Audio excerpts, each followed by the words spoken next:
আসসালামু আলাইকুম ওয়া রাহমাতুল্লাহ।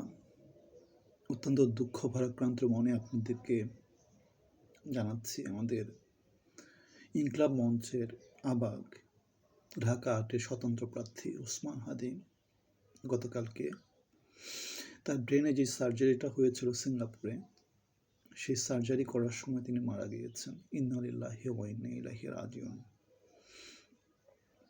বাংলাদেশ সময় ৯:৩০ নাগাদ তার মৃত্যুর খবর ছড়িয়ে পড়ে এবং বাংলাদেশে উত্তেজনা সৃষ্টি হয়। তার ফল হিসাবে ৩২ নম্বর ভাঙচুর হয়, প্রথম আলো ডেইলি স্টারে ভাঙচুর হয়, ভারতীয় হাইকমিশন আক্রমণ করা হয় এবং দেশব্যাপী ছড়িয়ে ছিটিয়ে থাকা আওয়ামী যে স্থাপনাগুলো আছে সেগুলোতে আক্রমণ করা হয়। বাংলাদেশের রাজনৈতিক অঙ্গন নতুন করে উত্তপ্ত হয়ে গেছে। বাংলাদেশের প্রধান উপদেষ্টা গতকাল রাতে জাতির উদ্দেশ্যে ভাষণ দিয়েছেন এবং শনিবারে রাষ্ট্রীয় শোক হিসেবে ঘোষণা করেছেন। হাদির স্ত্রী এবং সন্তানের দায়িত্ব রাষ্ট্র নিয়েছে, তেমন একটি ঘোষণাও প্রধান উপদেষ্টা জাতির উদ্দেশ্যে দিয়েছেন।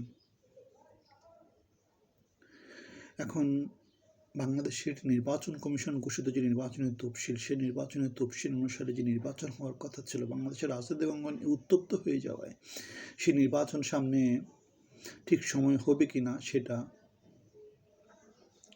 প্রচণ্ড রকমের প্রশ্নবোধক।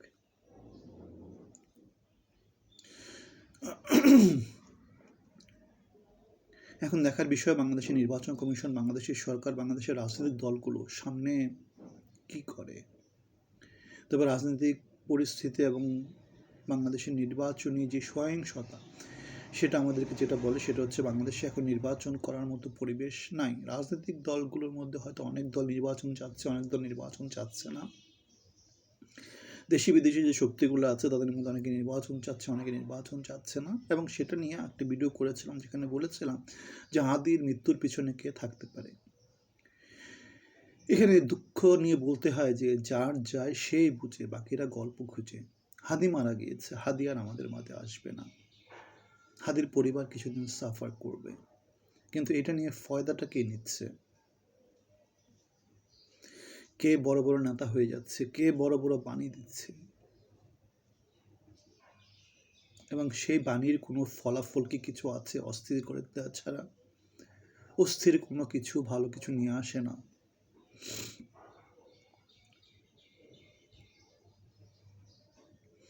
সুতরাং আমরা হাদির জন্য শুধু দোয়া করতে পারি।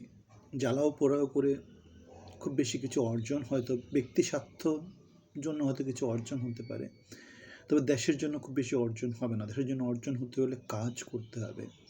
সেই কাজগুলো হতে হবে সৎ এবং যোগ্যগুলোকে শাসন প্রতিষ্ঠা করতে হবে, মনোনয়ন দিতে হবে, রাজনৈতিক দলে নিয়ে আসতে হবে, অর্থনীতি নিয়ে কাজ করতে হবে, কর্মসংস্থানের ব্যবস্থা করতে হবে, শিক্ষার ব্যবস্থা করতে হবে, চোর ডাকাত বদমাশদেরকে নেতৃস্থানীয় পদ থেকে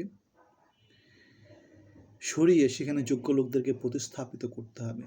চোর ডাকাত বদমাশ কেন্দ্রিক বাংলাদেশের যে শাসন ব্যবস্থা, সেটার বিরুদ্ধে দাঁড়াতে হবে। আমি অনেক আগে থেকে বলে আসছি, বাংলাদেশের যেহেতু তরুণ সমাজ বাংলাদেশিদের এখন বড় একটা অংশ, সুতরাং এই তরুণ সমাজ বাংলাদেশের পরিবর্তনে অনেক অনেক কাজ করবে, যে কাজগুলা বাংলাদেশকে হয়তোবা ভেঙে চুরে নতুন একটা দেশের দিকে নিয়ে যাবে, নয়তো হয়তো আমাদেরকে আবার সেই আস্থা করে ফেলে দিবে। এই তরুণরাই বাংলাদেশের পরিবর্তনের নিয়ামক, তারাই বাংলাদেশে আশা জাগা নিয়ে তরুণদের জন্য বিজয়ের গান গাই। আমরা শক্তি, আমরা বল, আমরা ছাত্র দল।